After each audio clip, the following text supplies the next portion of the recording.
জুলাই বিপ্লবের পর থেকে বাংলাদেশে আমরা কোনো ক্রস ফায়ারের ইতিহাস দেখিনি। একটিও ক্রস ফায়ার আমরা দেখছি না। এইভাবে আমরা গুমের কোনো সংস্কৃতি বন্ধ করেছি, আমরা মিথ্যা মামলার সংস্কৃতি বন্ধ করে দিয়েছি। অ্যাটর্নি জেনারেল অফিসের পক্ষ থেকে আমরা নিশ্চিত করতে চাই এই মামলাটির যত দ্রুত সম্ভব বিচার সম্পন্ন করার জন্য যা যা কিছু করার আমরা সেটা করব। পুলিশ প্রশাসন আছেন, আপনাদেরকে অনুরোধ জানাচ্ছি অতি দ্রুত মাগুরার আসিয়ার মতো খুব দ্রুততম সময়ের মধ্যে যে চার্জশিট হয়েছিল, এখানেও অ্যাপারেন্টলি দেখাচ্ছে সিঙ্গেল অ্যাকিউজড, অতি দ্রুত আপনারা চার্জশিট দিয়ে বিচারের দিকে ত্বরান্বিত করবেন। আমি এটা পার্সোনালি মনিটর করব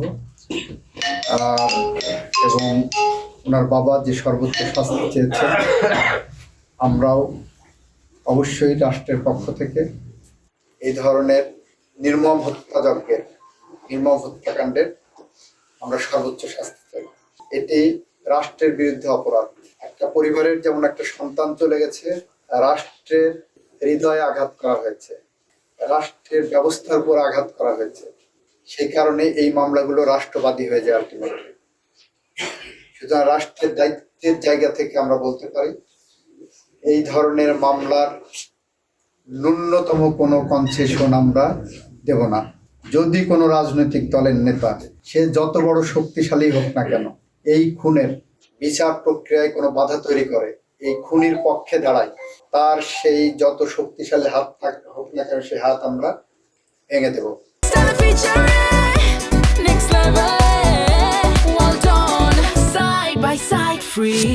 সেই হাত আমরা কিভাবে আইনের আওতায় আনতে হয় সেটা আমাদের জানা আছে। সুতরাং এটা সবার জন্য একটা মেসেজ।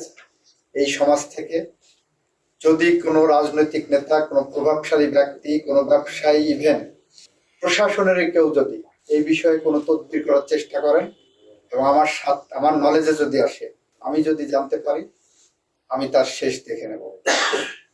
3.5 বছরের বাচ্চাকে যে নির্মমভাবে হত্যা করা হয়েছে, এ ধরনের হত্যাকাণ্ড এই সোসাইটিতে কন্টিনিউ করতে দিলে আগামী দিনে এই সোসাইটি, এই সমাজ ব্যবস্থা ধ্বংস হয়ে যাবে।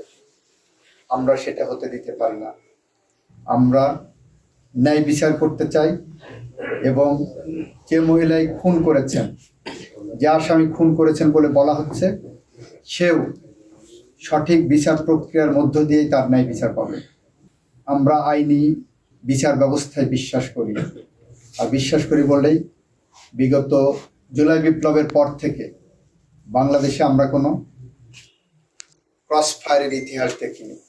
একটিও ক্রস ফায়ার আমরা দেখছি না। এইভাবে আমরা গুমের কোনো সংস্কৃতি বন্ধ করেছি, আমরা মিথ্যা মামলার সংস্কৃতি বন্ধ করে দিয়েছি প্রায়। সেই জায়গা থেকে আমরা বিশ্বাস করি প্রশাসন দ্রুততম সময়ের মধ্যে শুধুমাত্র যারা